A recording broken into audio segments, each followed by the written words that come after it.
who were apologists for the practice of slavery, the folks who were defenders of slavery oftentimes won the debate by appealing to Scripture. And so I started to think in my conservative young mind, what does it mean if the primary text of the Christian faith can be used to justify the owning of another human being? And so in one way or another, I've spent the last, decade plus now, thinking about this question. And so then I started to think about it in ways that were not just limited to Christianity, but that were just about kind of faith in general. So we'll get some of that. I'll do some kind of explicit Christian stuff tonight. To those of you that are able, I think I'm doing a thing tomorrow on Black theology, which will be more kind of explicitly Christian. I'll sprinkle some of that in, but tonight we'll be thinking about faith in a more kind of a broad way.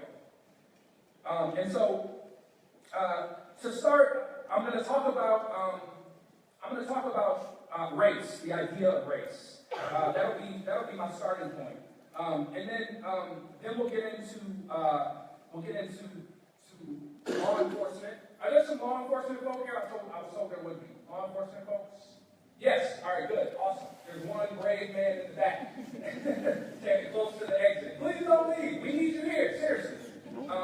So to get started, I want to start by thinking about race and reason, the relationship between race and reason. We had a fantastic conversation over dinner tonight, and someone named where I always like to begin with talking about race, and that is that race has not always existed. We know that, right? Race has not always existed. That is, not every culture and society that has ever existed has divided the human species into groups using the concept of race. In fact, race is a relatively new idea, and it wasn't fully formed until the 18th and 19th century.